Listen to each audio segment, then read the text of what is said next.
Hello everybody, a very warm welcome along to SportsBet TV with me, Paul Alster. I am looking forward to the racing coming up on Saturday the 13th of January, where this weekend I have two free selections for you, and I'm very hopeful they're going to run well. Decent prices, very decent each way prices are the order of the day. Press the subscribe button just below the screen here if you happen to be joining me for the very first time here on this YouTube channel, where all my selections are free. If you're interested in finding more selections, many of them at very good prices each way on a very profitable service, check out the Out in Front link in the description box just below this screen. You can sign up anytime without any tie-in period. It's definitely worth a shot, and we've been showing excellent profits really season by season, year on year, and in particular having had a great run of form for the most part over the last 2 to 3 months.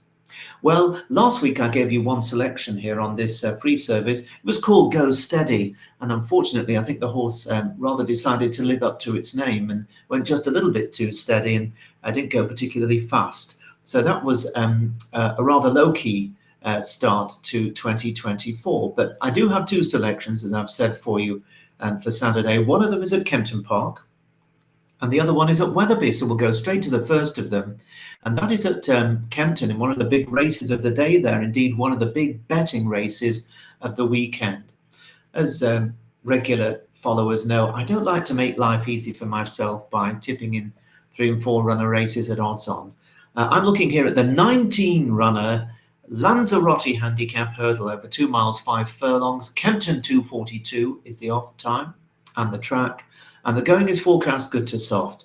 This is a race named after a great horse of the 1970s, Lanzarote, a champion hurdler, a really outstanding horse from the golden age of hurdlers, really, the night nurse, sea pigeon era, which I suppose most of you listening in right now may not remember, or may have just heard of on the grapevine here and there. But Lanzarote was a great horse. I'm pretty sure there's going to be nothing of Lanzarote's class in the race this year, but there are some interesting horses who are unexposed.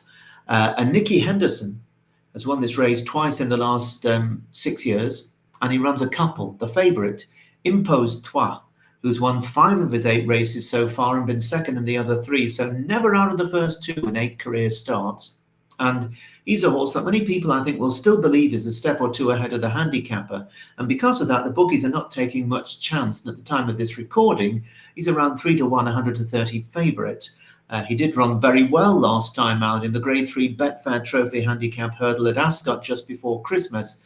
He's only gone up £3 and is off a mark of 134. It's your call if you want to be betting at 3 to 1 in a 19-runner handicap. It's not something that would interest me. If he wins, but too short for me. Henderson's other representative is King Alexander, a winner of 3 of his last 4 starts, including a really impressive success at Exeter last time out, but the handicapper didn't miss it. He's put him up £10. And like Impose Toi, his stable companion, there could still be some room to work with on that mark, so he's an interesting runner. Now, there are only 2 other runners in single figures in the betting, and they are Kerry Lee's very classy Nemean Lion, who's a good handicapper. He won the Welsh Champion handicap hurdle in October, and prior to that he ran a race of his typical solid type of a race at Cheltenham last time out. The other one in single figures is a horse trained by Paul Nicholls called Son Gino in the Hales silks, the yellow with the red star. A horse who's closely handicapped with Nemean Lion on their running at Cheltenham last time out. And he won well in heavy ground at Aintree last time. He's gone up £6 to a new career high mark of 143. So whether he's good enough to defy that, we'll only find out at about a 2:45 on Saturday. Now, Gary Moore has had a wonderful time of things over the last month. He's won lots of big races. He's got one called Mark of Gold, who fell early on when bidding for this race 12 months ago. And then he went on to return to Kempton and absolutely romped up over the course and distance. But he hasn't yet sparked into life in 2 runs so far this term, although it is not at all beyond the bounds of possibility that he might just spark into action returning to this track and stage a revival. So he isn't lightly dismissed. And Gary Moore also runs a horse called Hermino, who's dropping back in trip after running over 3 miles at Cheltenham last time out. One that could figure if things drop right for him, and it might be worth just checking the market to see if there's any interest in him. Now, among the others, I think Neil Mulholland's hat-trick seeker, Mott Hill, cannot be ruled out.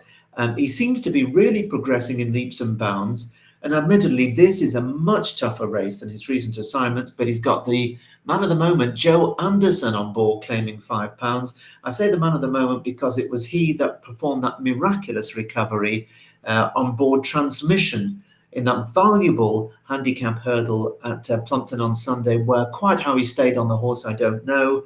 Quite how he got his irons back, I don't know.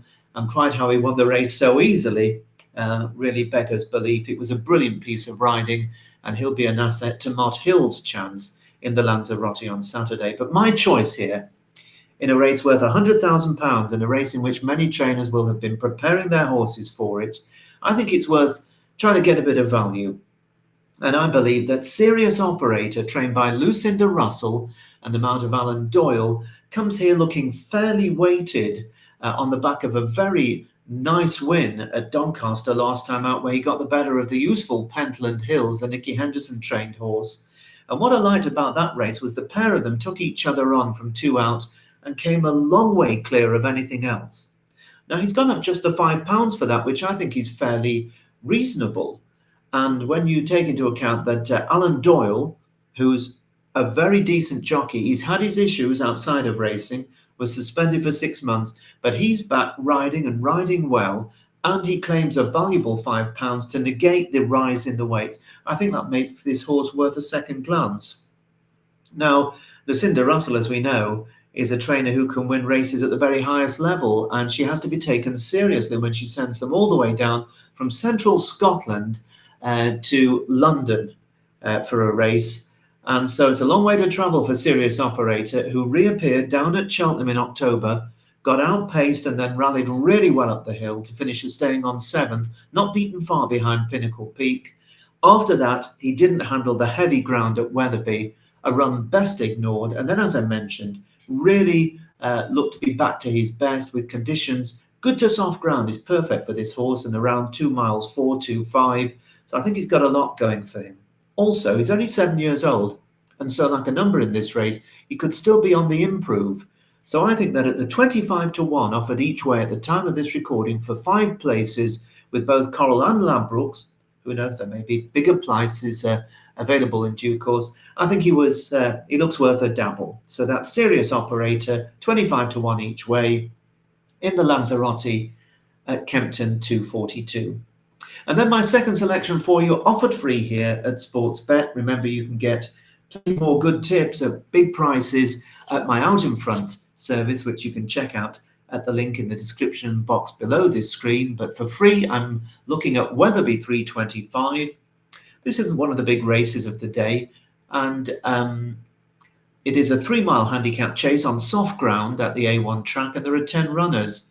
There were no early prices to go on when I've made my notes for this race, so I'm estimating which horses are likely to be prominent in the betting and the odds that I believe my selection may be.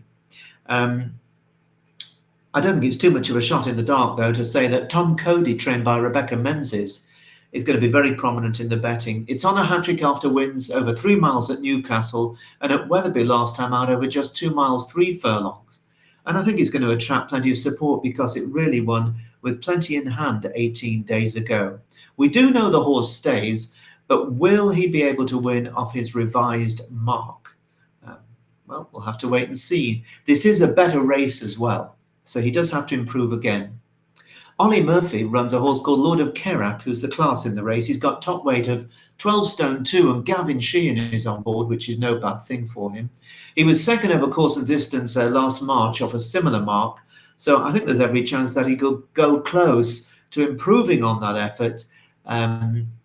He ran perfectly well at Leicester last time out in heavy ground, and I think that race, even though he ran respectively, was run on ground that's probably as testing as he would have liked to. It looks as though the handicapper feels that Val Dancer, trained by Mel Rowley, could have been flattered by a 16-length victory at Leicester last time out, because he's only gone up £8. And that was a Class 5 race in desperate ground where often the winning margins are exaggerated. So I think he'll do very well to follow up. Air Valley Lad for Sue Smith. He stuck to his guns from a very long way out to win over 3 miles at Newcastle last time out, and he's gone up £5 here. I think that seems about right for a horse who's also a previous course and distance winner. And then we've got Eton Colliner for Kerry Lee, a close third at Uttoxeter last time, but a horse who is yet to show its stays this trip, and I think stamina may be an issue. So my selection for you at Weatherby in this race, it's a horse called One True King. It's trained by Nigel Twiston-Davies, and the young amateur Toby McCain-Mitchell is on board, claiming £7. And I think this horse could well stage a bit of a revival because they've put the first-time visor on. Now, his last win came at Market Rasen in September 2022. That was off a mark of 127, and he has run well a number of times in defeat since then, including when he was 5th of 16 behind Il Ridotto at Cheltenham last January in the Grade 3 Paddy Power Handicap Chase at the January meeting. He also started off well enough this term, finishing third in a Class 3 handicap chase on his return to the fray. Noted staying on well under Saturday's rider, that's young Mr. McCain-Mitchell at Cheltenham, in a decent amateur rider's handicap at the October meeting, who's only beaten 5 lengths. If he can reproduce that, then I think he has to go close here. He did disappoint at Leicester last time out, but again, the ground wasn't very good. And whatever it was that bothered him, I'm hopeful that the return to soft ground, but nothing worse than that, and there's no rain forecast, so it could potentially be good to soft in places. I'm hoping the visor is going to focus his mind. And the young man that rides him here, I watched him at Cheltenham, and I thought he was pretty tidy, actually, and I don't think he'll lack for anything from the saddle. Now, as I say, no odds available at the time of the recording, but I'm hoping for something around 13 to 2 each way to be available for One True King. I don't think it'll be too far from the mark because people will look at that last run, I think, and possibly discount his chances. So I think he may surprise. One True King. So those are my 2 selections for you at SportsBet for Saturday. I hope they both run well. There are 4 more to be had if you want to do at Out in Front. And I hope you have a really good weekend. Now, of course, next week, they're saying there's going to be a real cold snap, which, of course, could affect the racing. But as long as there's racing to be bet on, I'll be back with you same time next week. So have a really good weekend and wrap up well the week ahead. Bye-bye for now.